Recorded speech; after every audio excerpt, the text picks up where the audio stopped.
कम है, और सुने होंगे कभी, याद आ जाएगी।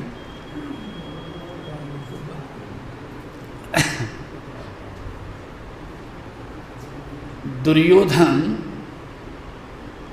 की तरफ से भीष्म जी लड़ रहा था, एक एक दिन में 10-10 हजार सेना संहार कर रहा था।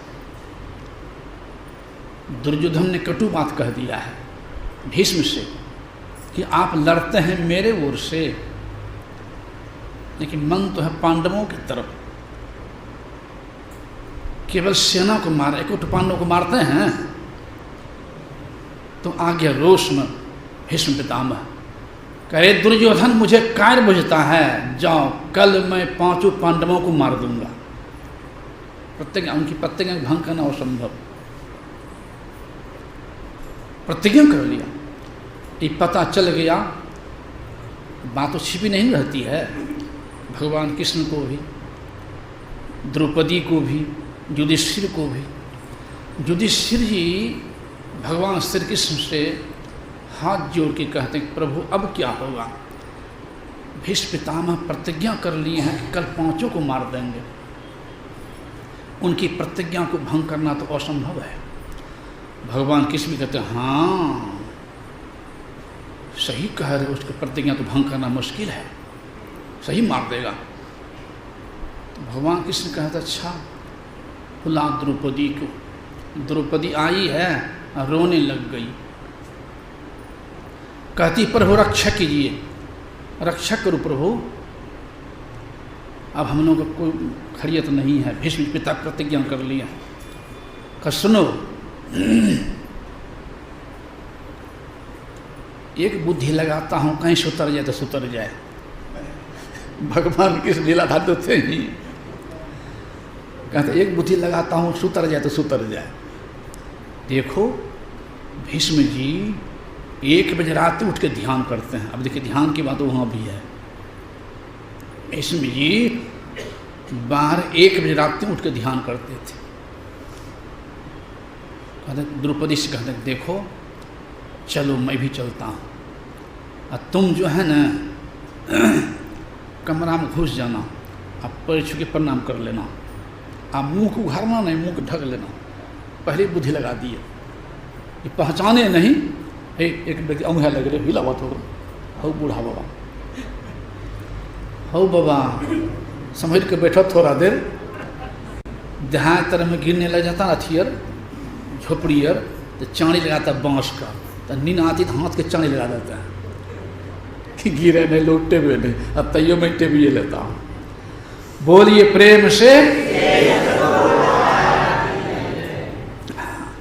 तो भगवान कृष्ण कह रहे हैं कि सुनो, भीष्म पितामह ध्यान करते हैं 1 बजे रात्रि में,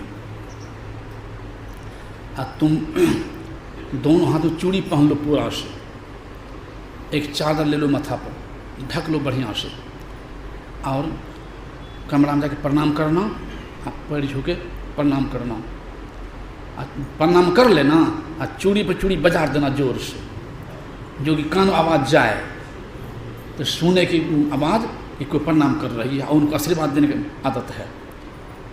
एकांत में अगर प्रणाम करने समय में प्रणाम कर ले तो आशीर्वाद दे देते हैं, और कहीं आशीर्वाद दे दिया तो सुतर जाएगा, काम चल जाएगा। तो भगवान स्वयं गए हैं, वहाँ लिखते हैं गए हैं, भगवान छिप के दीवार के ओर हैं, आप घुसा दे जाओ प्रणाम करो जल्दी। खुद तो बाहर ही रहे, अब भीतर भेजा पंचाली को, जाओ यतिवर बाबा के चरणों में अपना मस्तक धर दो। अर्धरात्रि की बेला में भीष्म की लगी समाधि थी, मन प्रभु चरणों में लीन हुआ, उस जगह ने कोई व्याधि थी।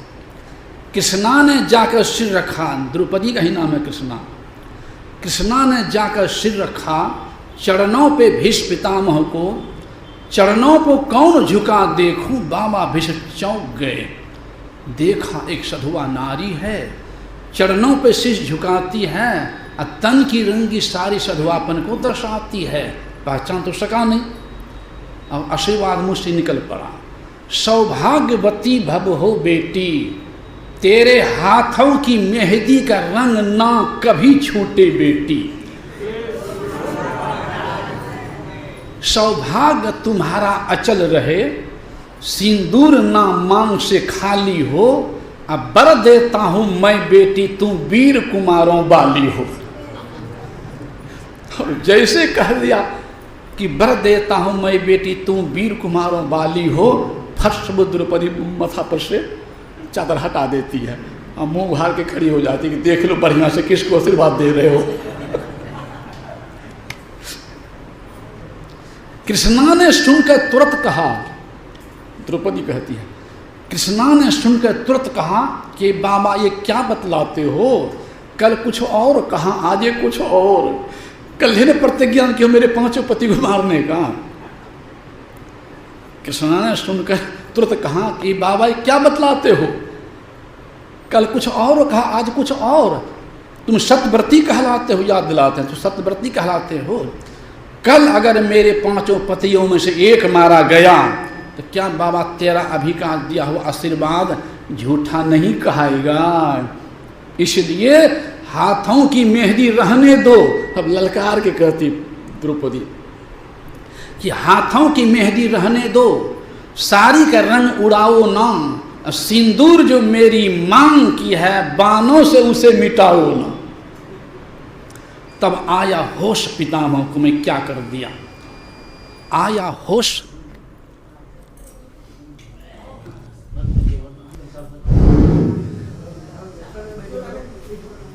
लाइनों कह सकता हूं दम मारा।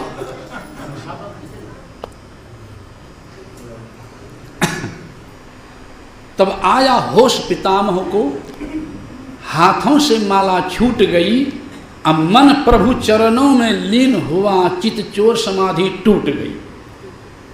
तो भीष्म जी कहते हैं द्रौपदी से कि तेरे प्रश्नों का उत्तर तो अब पीछे दे पाऊंगा, और तेरे सुहाग का निर्णय भी अब मैं पीछे ही कर पाऊंगा, लेकिन एक बात खटकती है दिल में, हैरान है जिसने कर डाला, जरा बतलाओ बेटी वह कहाँ छिपा है इस जगह तुमको लाने वाला।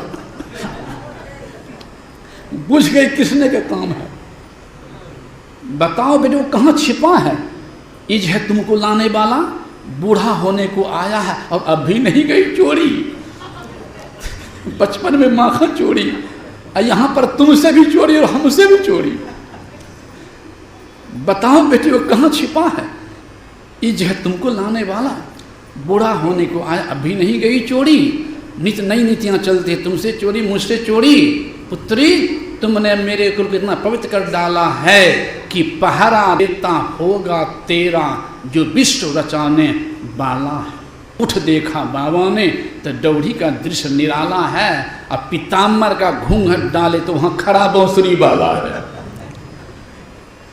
चरणों पर जाके लिपट गए, छलिया छलने को आया है और भक्तों की रक्षा करने के लिए ये दासी का वेश बनाया है। ही बेटी जाओ और विजय तुम्हारी है, पतियों का बाका बाल न हो जब रक्षक कृष्ण मुरारी है। जब प्रभु तुम्हारे रक्षक है कि बेटी जाओ तुम्हारी जीत होनी हमारी हार होना है। यह कब हुआ, जब एक निष्ठ होगी प्रभु के प्रति तब हुआ। उसी तरह से जो सद्गुरु के प्रति एक निष्ठ हो जाते हैं, सद्गुरु के ज्ञान को सर पर रख लेते हैं, उनके बताए अनुसार चलते हैं, उनका परम कल्याण निश्चित है। तो वह रास्ता कैसे, तो यही रास्ता है ध्यान योग। ध्यान योग, वह ध्यान योग शिविर चल रहा है तो मेरा भी मन होता है कि रहूं, लेकिन करूं क्या, वचन पैसे से दिया हुआ, मैं वचन का मोल थोड़ा रखता हूं, वचन दे चुका हूं, इसी तरह मुझे जाना पड़ जाएगा। और आप लोग का शिविर चलता रहे चलता